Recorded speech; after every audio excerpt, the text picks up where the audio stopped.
Welcome to the Two-Ton Nerds. As always, my name is Max James. It is October 2nd, 2018, which means it is day 2 of the 31 Days of Fright horror movie project, year 7. And today's movie is Rob Zombie's 31.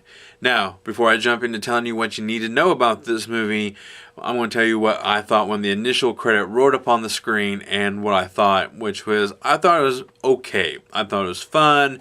I fully enjoyed it. I don't regret watching it. I've actually watched it a few times since watching it, since that initial first viewing. So, it actually does have some rewatchability in my, because just kind of watching the background and kind of like maybe because you always see something new every time you watch something. So that's kind of why I like to watch his movies at least a few times, because just like little nuances in his movies kind of make it much better. So, but anyways. Yeah, like I said, it was okay. I think it was about middle ground in terms of his filmography. With Devil's Rejects being at the top, which is very hard to top, and you got Halloween 2, in my opinion, at the bottom. And even Halloween 2 has some great moments in there, but it just, in terms of overall movie, I think it's at the bottom. It's 31 is about tied with Lords of Salem to kind of just give you a really good basis of where I'm standing on his movies. So, with all that being said, I'm going to tell you what you need to know about this movie. And first up is the plot. The plot of the movie follows a bunch of carnival workers who are kidnapped and put into this Running Man-esque battle royale game, and they have to survive till morning. And along this way, they have to fight stalkers. Like in Running Man, you know, they have like this dwarf Nazi, you got these tandem clown wielding chainsaws, people, monsters, they're humans, but they're monsters. You'll see, if you've seen the movie, you'll know why. And they also have a few others as well. And then you got this king stalker, his name is Doomhead, and it's like, they only call him in when, like, well, we don't need any survivors, so let's get this guy in. And his introduction to the movie is great because he's like front and center in frame, giving this big long monologue to the camera. But and then it's a pretty long, continuous take, and then it cuts. The first cut is to this guy duct taped to a chair, shot in black and white. But the rest of the movie's in color, which is actually a nice. It's really nice to see just like the beginning of the movie, kind of black and white, and then the rest you can actually kind of see the rest of the movie.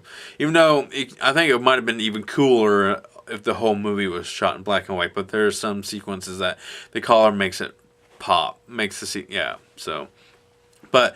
It's really good. I like the premise. You know, it's been done a few times and been done worse and definitely done better.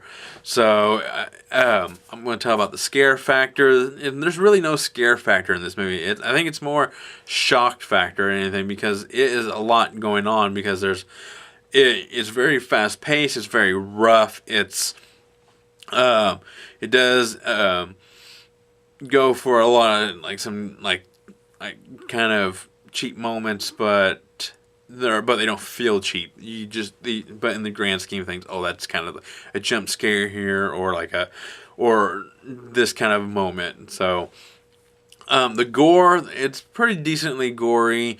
It's a Rob Zombie movie, so it's there's a lot of blood, a lot of F-bombs. It's a Rob Zombie movie, so if you've never seen any of his other movies, you are going to be walking into a true whirlwind of a movie. So this is definitely not the movie to start watching if you've never seen any of them. So I'm going to give you my rating for this movie. I have a little rating scale. 1 being your run-of-the-mill horror. 2, best watch with the group. 3, more than average horror but adds nothing new to the horror genre. 4, adds something new to the horror genre, and 5 being a horror classic. Now, 31, to me, I think is definitely best watch with a group, because I think this is the type of movie where you could sit on the couch or in a big room with a bunch of people and just kind of fully enjoy it, because this movie isn't to be taken too seriously, because you got characters named like Sex Head and Death Head and Doom Head, and I mean, you can't be taking those kind of characters seriously. But there is some moments in this movie where it's like where the room will be quiet and you all will be getting into it. So with that all being said, like I said, it's about middle ground. It's my rating is a solid 2. It's best watched with your group. So for my second day into year 7, I've started off with a couple good movies. Tomorrow I'll be watching the movie that I have not seen yet. I chose this particular movie just on the poster, so I cannot wait to actually, after I film this review, I'm going to go sit down and watch it. So, as always, my name is Max James. I'll see you tomorrow from the new location down in the basement, and I'm going to go geek out.